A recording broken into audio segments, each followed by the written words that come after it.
Olá, meu irmão, a paz do Senhor Jesus. Mais uma vez, seu irmão em Cristo, pastor Ivair Lem, para mais um vídeo aqui no nosso canal Cristianismo em Foco, um canal que traz notícias da obra de Deus para você, que traz informações sobre missão, missionários, que traz conhecimento bíblico, notícias do nosso mundo atual e também escola bíblica dominical.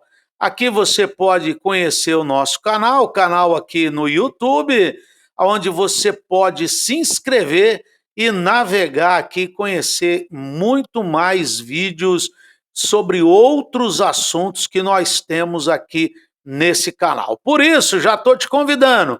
É novo por aqui? Se inscreva, ativa o sininho de notificação, deixa o seu like e compartilha esse vídeo em todas as suas redes sociais. Hoje, Escola Bíblica Dominical no Cristo. Pois bem, meus irmãos, a aula de hoje é a aula que você vai assistir amanhã na sua igreja, no seu grupo de estudo bíblico, eu não sei, né? Mas geralmente é a escola dominical. Então, o resumo de hoje, nós vamos falar sobre os inimigos do cristão. E o primeiro inimigo do cristão, claro, é o inimigo mesmo, né? O diabo. A existência do diabo como pessoa, ela é descrita desde o primeiro livro da Bíblia. No Antigo Testamento, as ações dele, elas são descritas em Gênesis, em Crônicas, em Jó, em Salmos, Isaías, Ezequiel e Zacarias. No Novo Testamento, a gente vê essa atuação do inimigo por cerca de 25 vezes das 29 passagens dos evangelhos em que Jesus menciona o inimigo diretamente. Então, o primeiro é o diabo. O segundo, a gente vai ver daqui a pouco, mas aqui tem uma descrição de Satanás. As escrituras, elas descrevem como um ser espiritual que pertencia a uma ordem angelical dos querubins, sendo o mais exaltado deles, né?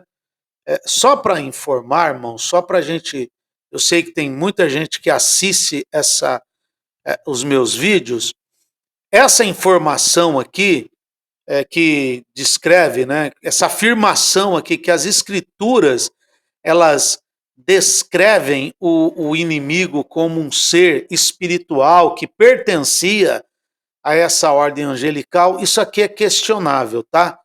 Depende da interpretação, depende a corrente teológica, existem, como é que eu vou dizer, existem correntes teológicas que não acreditam nisso, que não acreditam assim, dessa forma. Lá em Judas, por exemplo, né, ele é dito que ele é de uma ordem elevada e está registrado lá sobre a disputa dele com o arcanjo Miguel sobre o corpo de Moisés. De fato, a gente não pode negar que ele seja o chefe dos anjos caídos, por assim dizer. Ele tem um poder, sim, só que ele tem um poder limitado. Ele é visto como Deus desse século? Como príncipe da potestade? Mas ele tem um poder limitado. Ele não é todo poderoso, ele não é como muita gente acha, que ele vive planejando coisas e para tentar pegar Deus de surpresa e que Deus não saiba de nada e Deus descobre os intentos dele. Não, ele tem um poder, mas ele é um poder limitado. E aqui a gente pode conhecer o inimigo por meio dos, como é que eu vou dizer, né? Dos nomes que a Bíblia usa para descrever ele, né? Serpente, Satanás, que é adversário, né? Ou opositor, diabo, que aparece 35 vezes, que significa acusador, né?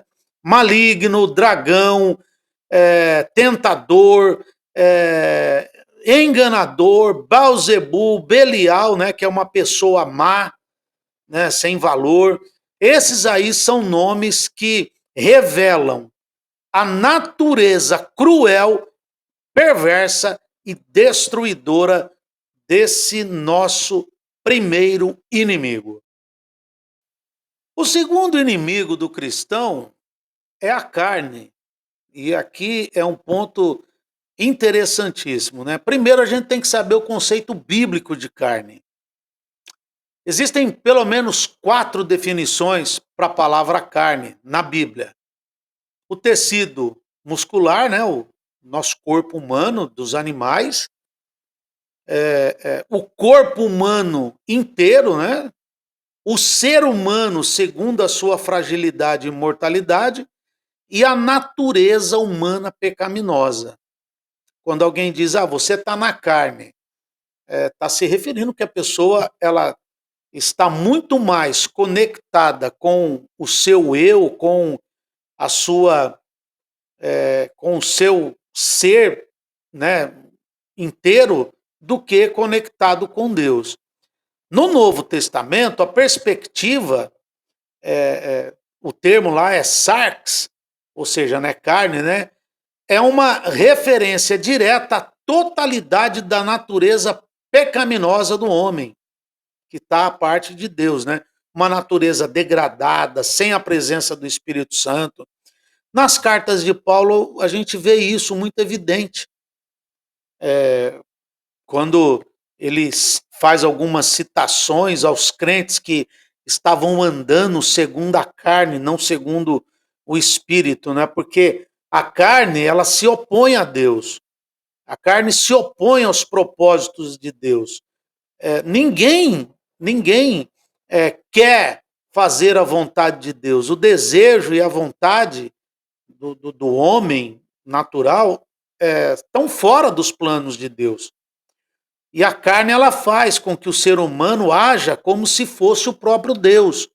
Por isso que nós temos aquela palavra, né, egoísmo, né, uma pessoa egoísta que só pensa em si mesmo, né?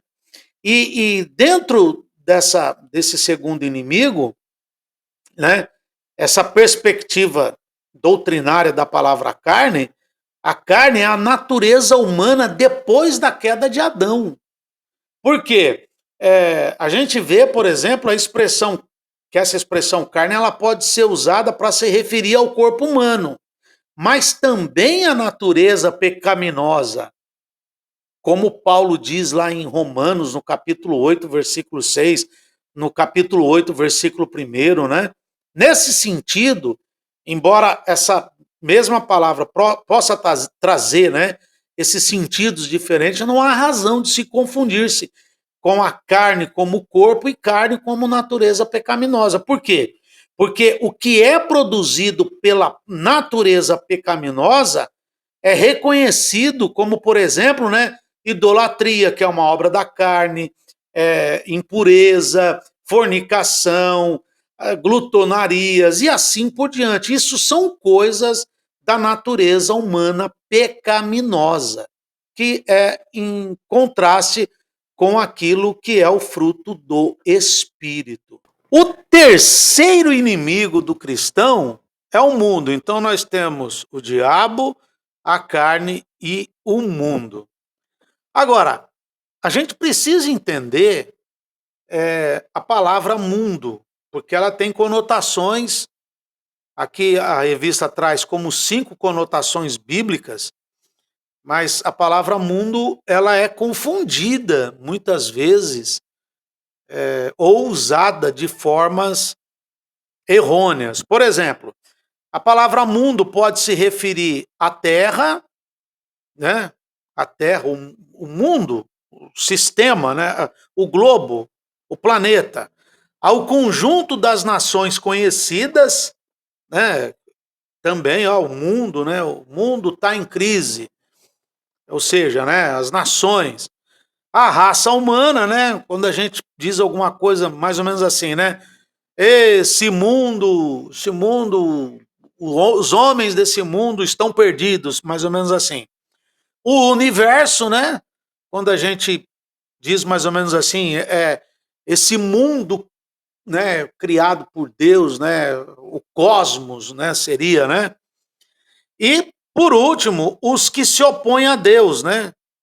O mundo em oposição a Deus. Como João disse, né?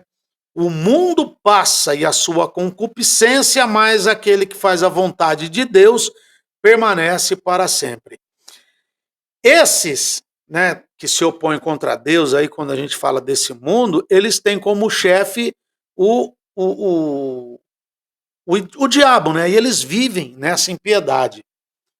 Mas, de modo geral, a Bíblia usa a palavra mundo para descrever duas grandes realidades, que é o planeta Terra que nós habitamos e as pessoas que vivem de maneira independente de Deus.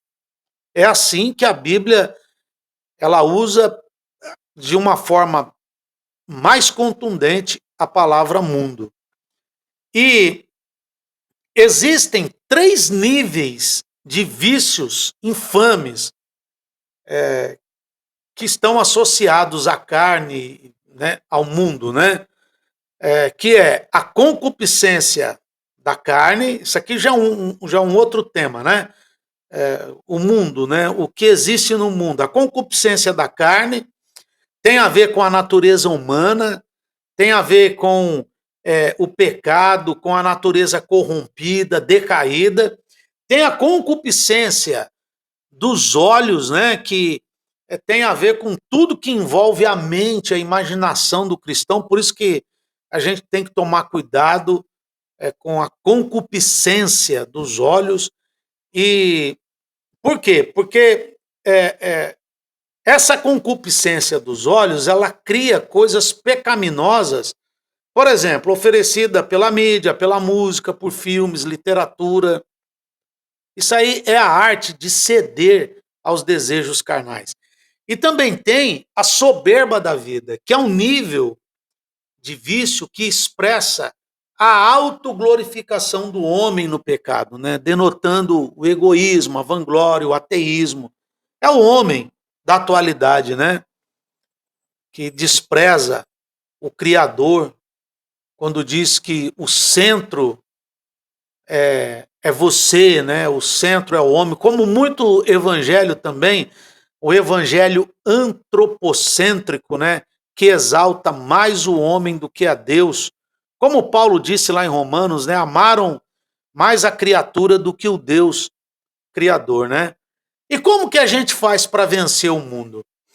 Há um sistema carnal que vai agir sob o controle do maligno, que vai buscar remover, tirar o crente do caminho, né? Isso sempre vai acontecer. Para vencer essas investidas, é preciso ter uma vida cheia do Espírito Santo, ou seja, é aquela guerra entre a carne e o espírito, porque a carne quer as coisas do mundo e o espírito quer a vontade de Deus. Ou seja, é preciso a gente viver uma vida plenamente em Cristo Jesus, fazendo a vontade de Deus. Se nós fizermos assim, nos sujeitarmos a Deus, resistir o diabo, nós temos uma promessa de Deus. Ele vai fugir de vós. Ele fugirá de vós. Ou seja, para vencer o mundo, nós devemos nos submeter a Deus em sua totalidade. Muito bem, meus irmãos. Então, você sabe que isso aqui sempre é um resumo da Escola Bíblica Dominical, da revista da CPAD. Então, como é um resumo da Escola Bíblica Dominical, é um vídeo mais rápido, é um vídeo que eu nem deveria deixar ele tão grande assim, mas é um vídeo para você chegar na Escola Bíblica Dominical, fazer suas perguntas, já chegar sabendo do que se trata a Escola Bíblica Dominical. Então, quero pedir para você dá uma força para mim aí, ó. Se inscreve aqui no canal, ativa o sininho de notificação, deixa o seu like, compartilhe esse vídeo para mais pessoas conhecerem o canal, navegue aqui pelo canal, fica aqui por dentro aqui do que está acontecendo, de outros vídeos que nós temos aqui que podem interessar você e vão agregar conhecimento à sua vida. Então, por favor, curta, comente, compartilhe, deixa aí o seu comentário e até o próximo vídeo, querendo Deus.